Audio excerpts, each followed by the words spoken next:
तुम्ही जळपोळ का केली? मला वाटतं बांगलादेशावाल्यांना आपला इतिहास माहित नाही.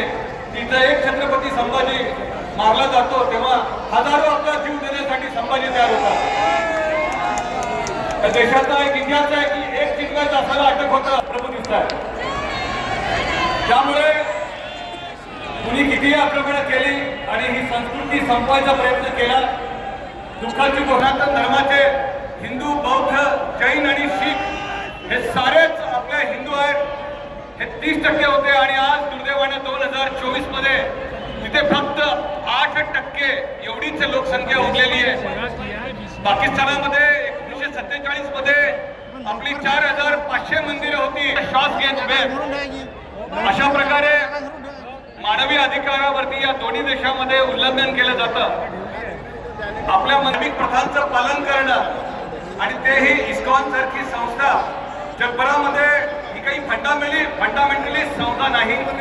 ही समन्वय साधणारी एक हार्मोनी समाजामध्ये जपणारी संस्था आहे आणि म्हणून एक नव्हे 120 देशामध्ये ही आणि यामध्ये गीता भागवत रामायणाच्या द्वारे जगाला सांगता काय असते, आध्यात्मिक तत्त्वाच्या काय असते हे गीता भागवत रामायणाच्या द्वारे शिकवणारी संस्थामध्ये इस्कॉन संस्था आहे. आणि त्या राष्ट्रासाठी सेवा करतात. धर्माच्या नावाखाली अतिरेकपणा करत नाहीत. धर्माच्या नावाखाली आतंकवाद करत नाहीत. धर्माच्या लोकांच्या स्त्रियांवरती अत्याचार करत नाहीत. त्यांची प्रार्थनास्थळं जाळत नाहीत. आणि म्हणून ज्या भारतामध्ये फक्त 3-4 हजार मस्जिदी होत्या त्याच भारतामध्ये जवळजवळ आणि त्यांचा धर्म वाढण्यासाठी तिथे जागा दिलेली आहे. पण दुर्दैवानं पाकिस्तानामध्ये, बांगलादेशामध्ये ही अवस्था फार वाईट आहे. नको ते लोक अत्याचार करत आहेत. याच्या विरुद्ध आवाज उठवला पाहिजे. एक छोटा सा पूरे देश में आक्रोश सभाएं हो रही है. क्या संदेश इसमें से देना चाहते हैं?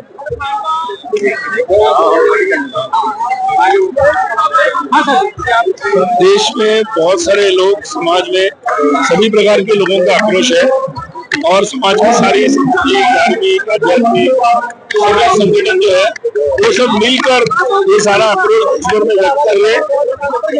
और ये सभी जो आक्रोश है ये सब हिंदू और सभी अल्पसंख्यक, बौद्ध, जैन और जितने भी अल्पसंख्यक है सब पर जो अन्याय हो रहा है उसको तत्काल रूप से रोकने के लिए चल रहा है.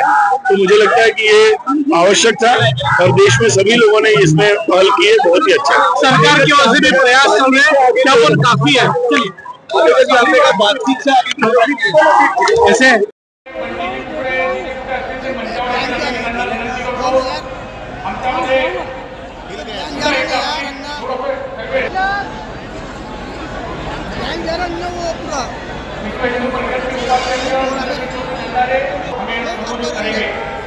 तत्पूर्वी हम एक बार फिर से जय श्री राम का नारा लगाएंगे. बोलो जय श्री राम, जय श्री राम. शिवाजी महाराज की, छत्रपति संभाजी महाराज की. हर हर.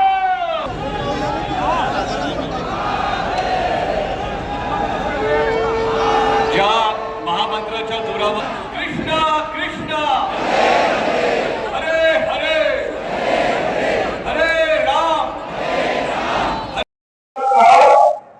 उनको आज बांग्लादेश की सरकार ने उनसे बातचीत करने की बजाय, उनकी बातों को सुनने की बजाय उनको ही जेल में डाल दिया. उनको ही जेल में नहीं डाला. उनकी बातचीत करने जो गए थे उनको भी जेल में डाला. उनके वकील जो बचाने गए उनके साथ भी.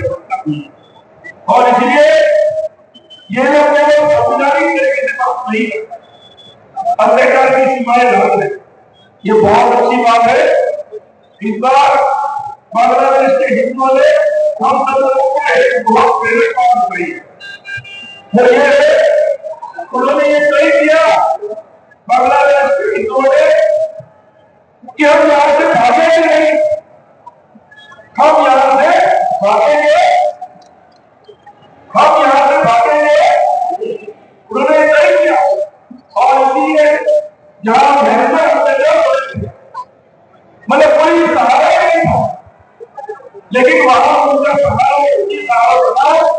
कि हम अकेले अकेले हम अकेले अकेले अकेले हैं, लेकिन अगर एक साथ है तो हम आवाज उठाएं।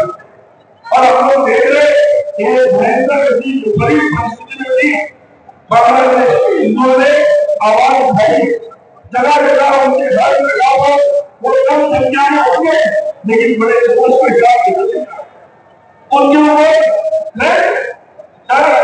मौत का डर, लूटने का डर, महिलाओं को अपने घर में डर है, लेकिन उस डर को भुला के उन्हें पता चल गया जो डर गया वो मर गया, जो डर गया वो मर गया, और इसलिए उन्होंने डर को निकाल दिया।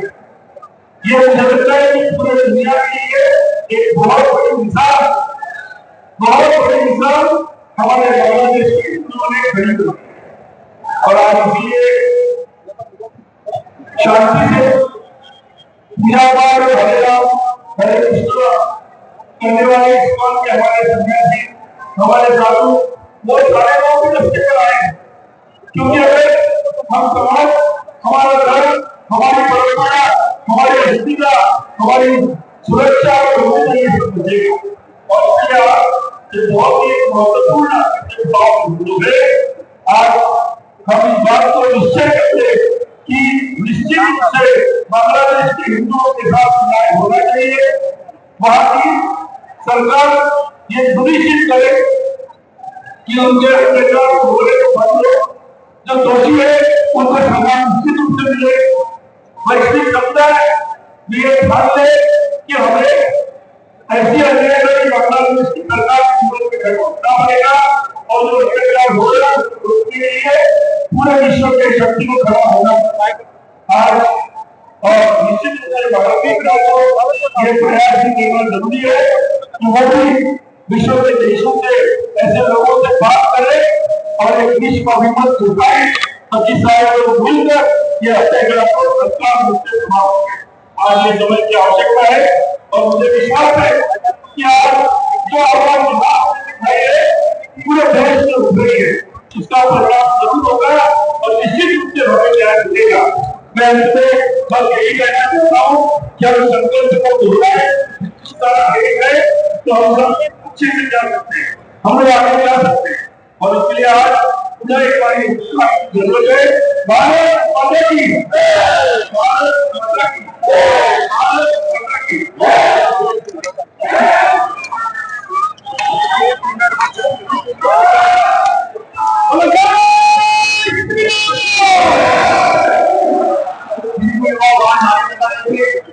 मैं उनको भी फिर से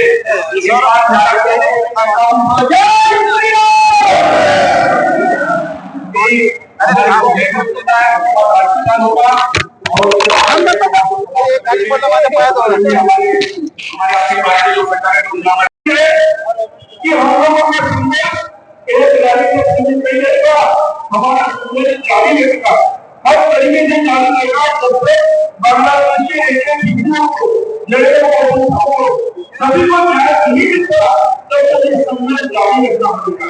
ये शुरुआत है, और मैं आप लोगों से कहना चाहता हूँ कि हम लोगों को इसके लिए संकल्प करना चाहिए कि आप हम तैयार हैं कि दुनिया में कहीं भी अगर हिंदुओं को इस प्रकार का अत्याचार का कोई सोचता भी है, तो भारत का हिंदू के लोगों से खड़ा है, उसकी आवाज बुलंद है, वो एक है, वो एक साथ है।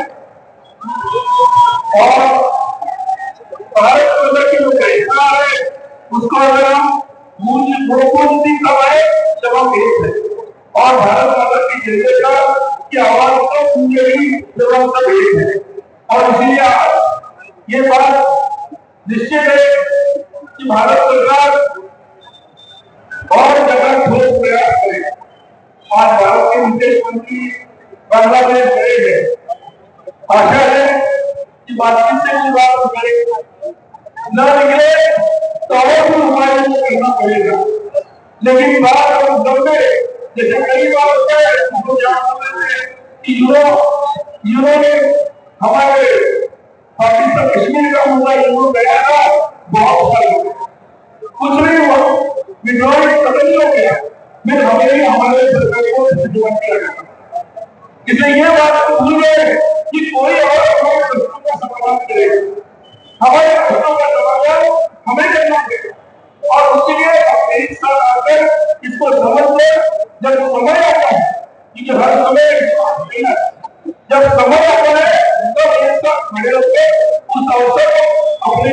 शक्ति का प्रदर्शन करना, अपनी आवाज को बुलंद करना जरूरी है। और आज ये जो देश बांग्लादेश की शक्तियां है, ये ऐसी काम नहीं करती। दुनिया में ऐसी कुछ शक्तियां है, दुनिया में ऐसी कुछ शक्तियां है जो दुनिया भर में ऐसी उधर करना चाहती, जिनका उन्हें बांग्लादेश को ही भारत को उधर करना है। और हमारी हर बात में झगड़, हमारे झगड़े करना चाहते हैं। ये एक बड़ी शक्तियां है जो हमारे पड़ोसी बांग्लादेश की ये घटना का ऊपर चला है। उन्हें भी पहचानने की जरूरत है और उन्हें भी एक्सपोज करने की जरूरत है। आज और उन्हें भी ये बताना आवश्यक है कि हमारे देश में हमारे हिंदुओं के साथ और हमारे पड़ोस में हिंदुओं के साथ ये जघन्यता की बंद, ये बंद, ये हम लोगों की पूरे समाज आज पूरे दुनिया में कितना आवश्यक है। जैसे आज बांग्लादेश की परिस्थिति ये हुई है कि वहां पर कोई है जिन्होंने वहां के प्रशासन को हुए हैं, कोई है जमाने में से लोग जिन्होंने वहां पर अलग अलग प्रकार से हुई है, कुछ लोग कि जिन्होंने अलग अलग प्रकार से मुक्ति के कार्यक्रमों के बाद, और इसलिए आज यह आवश्यक है कि हम अपने सभी हिंदू और अल्पसंख्यक के गरीब टोले बांग्लादेश में उनके साथ जमकर खड़े रहे, पूरी ताकत के साथ खड़े रहे और हमारी पूरी शक्ति के साथ खड़े रहे। ये बात चलती नहीं रहनी चाहिए, ये निर्णायक रूप से होना चाहिए और अत्याचार तुरंत बंद होना। आज इस बात के मुद्दे के कौमी पुरस्कार दिया जाता है, ऐसे लोग हैं, लेकिन आज ये हमारे भारत में जो नोबेल पुरस्कार उनको शांति का दिया गया है, उन्होंने भी एक वक्तव्य दिया है और उन्होंने अपनी शांति पुरस्कार वाले भारत को बताया कि भाई शांति पुरस्कार तुमने भी लिया, मैंने लिया, लेकिन तुम क्या कर रहे हो? मुझे लगता है दुनिया हमने और जितने आवाज उठाएंगे दुनिया भर के लोगों को ये बात समझ आएगी।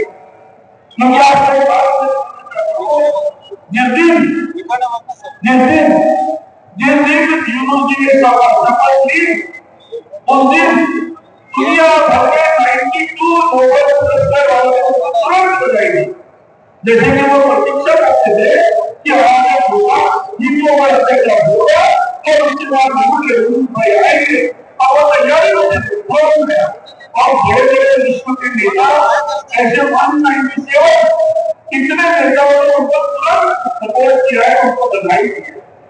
मैं उन लोगों को बताना चाहता हूँ इतनी जल्दी मत करो बधाई देने, क्योंकि जो हिंदुओं के साथ अत्याचार करेगा, जो हिंदुओं के साथ अन्याय करेगा, उसका वो इसको हम सहन नहीं कर सकते, इसको सहन नहीं किया जाएगा। और इसीलिए ये आक्रोश, ये गुस्सा दिखाना जरूरी है।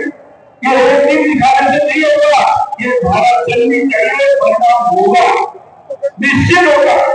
अब इन भारत के अपमान को कोई दबा नहीं सकता, कोई अनसुना नहीं कर सकता, हर एक को सुनना पड़ेगा। और इसलिए ये जोर की आवाज बहुत जरूरी है। ये जोर की आवाज इतनी होनी चाहिए कि पूरी दुनिया से, दुनिया में कोई ऐसी शक्ति है जो इस नाटक को आपस में कर रही है तो वो भी समझ जाए। और जो लोग शांत बैठे हैं, मोरों की चर्चा है कि भाई दुनिया और भारत के लोग ऐसी शक्ति नहीं रही। और इसलिए ये मुद्दा हमारे लिए बहुत महत्वपूर्ण है। अगर हमने आज इस पर चलने दिया, आज अगर इस पर चलने दिया तो बहुत लोगों की हिम्मत बढ़ेगी, बहुत लोगों की हिम्मत बढ़ेगी और बहुत लोगों को लगेगा कि भारत के हिंदुओं को कोई फर्क नहीं पड़ता। हम आसपास के हिंदुओं को जितना भी अफ्रीका कर ले, इन्हें फर्क नहीं पड़ता। मुझे लगता है कि वहां चले गए हमारे आने वाली पीढ़ियां, हमारे आने वाली पीढ़ियां खुशी भी होगी कि जब भारत का विभाजन हुआ, शायद हम कुछ पार्टीशन को रोक सकते, लेकिन उसके बाद अब देश में किसी भी अच्छी प्रकार की हमारे शक्तियों को फलाफल नहीं देना और इसे बिल्कुल सहन नहीं कर सकते। अगर सहन करने की आदत से निकलेंगी तो फिर ये शक्तियां बढ़ेगी। आज इसलिए इस बात को पूरी तरह समझना एक तरीके से ये हम लोगों के लिए इस जनरेशन के लिए हमारी इस पीढ़ी के लिए इस समय के लिए इस बोर्ड पर हमारे लिए महत्वपूर्ण एक चैलेंज एक चुनौती हमारे लिए आई है और इस चुनौती को हम लोग को स्वीकार करना जरूरी है। भयंकर ऐसे अत्याचार हो रहे हैं। जब वो अत्याचार के चित्र आ रहे थे तो समझ में नहीं आ रहा था कि ये चित्र नए हैं या पुराने किसी दौर मुगल काल के शासक के हैं। बहुत ही विचित्र और बहुत ही भयंकर ऐसे अत्याचार के चित्र सामने आ रहे थे। भारत में सभी लोगों को बहुत दुख हो रहा था कि हमारे पड़ोस में ही बांग्लादेश में राजनीतिक उठापटक के बीच में धीरे धीरे उनके अपने राजनीतिक शासन के खिलाफ जो आरोप था वो हिंदू समाज के खिलाफ आपको दिखने लगा।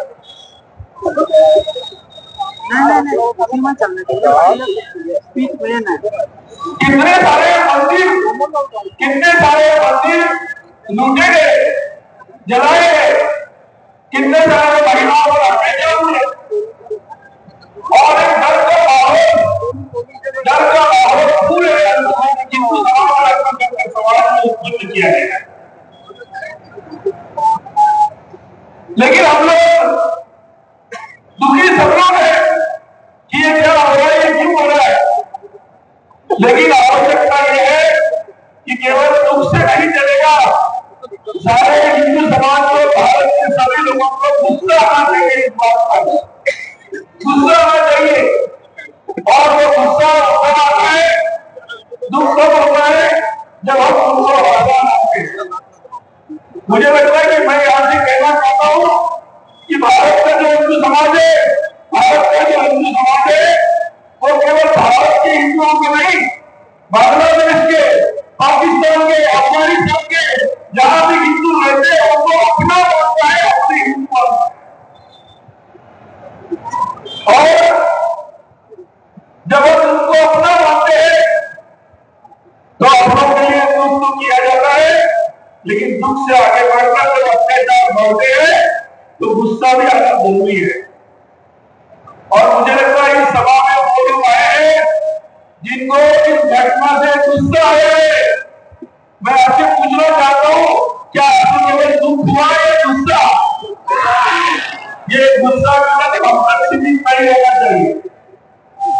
आज हम यहाँ इसलिए आए हैं कि ये गुस्सा सारे समाज को आना चाहिए, पूरे भारत के हर कोने में आना चाहिए।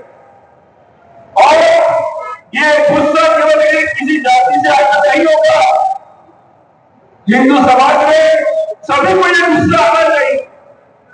आप किस जाति से कोई फर्क नहीं पड़ता, आप सिख है, आप जैन है, कोई फर्क नहीं पड़ता, क्योंकि आप हमसे जो इस मिट्टी से जुड़े हैं वो लोग उन सभी को आक्रमण करना चाहते हैं, वो उन सभी को मारना चाहते हैं।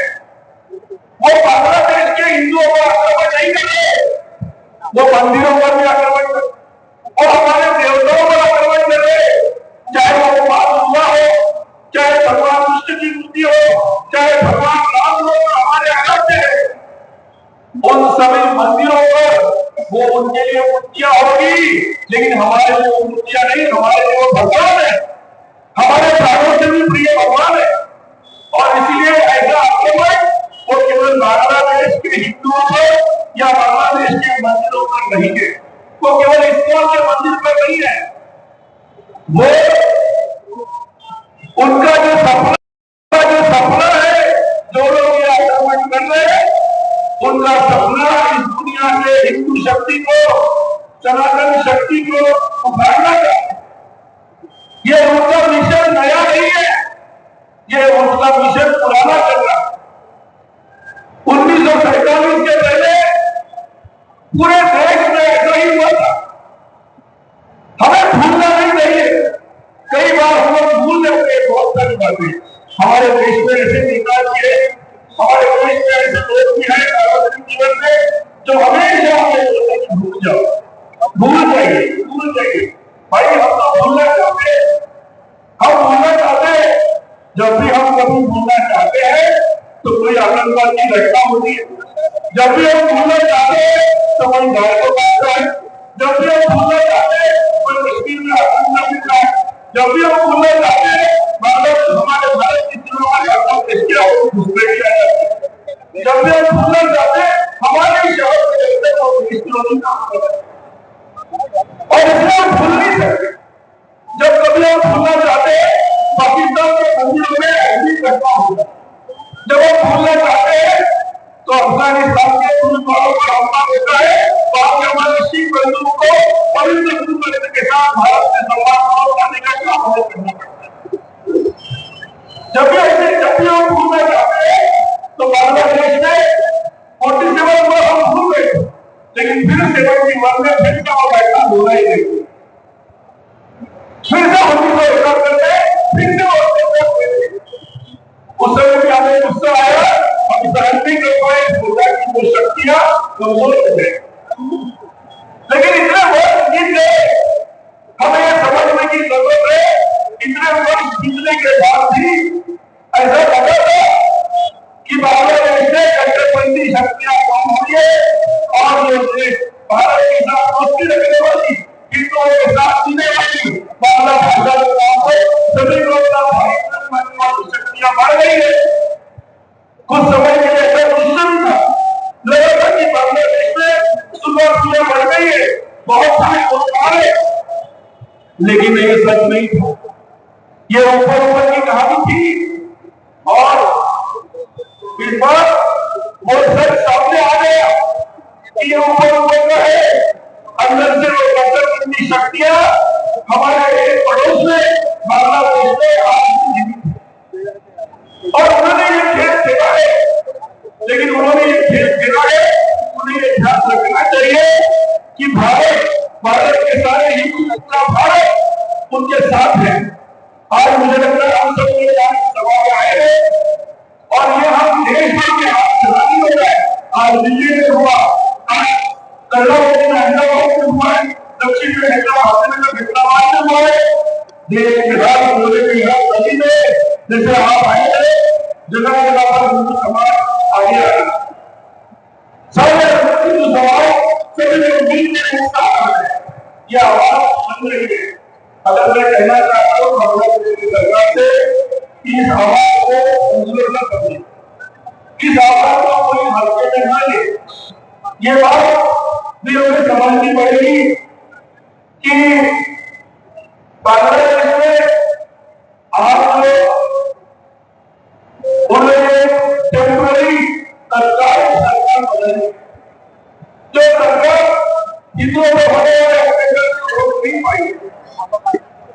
जो देश के प्रधानमंत्री है वो तो नोबेल शांति पुरस्कार उनके पास है,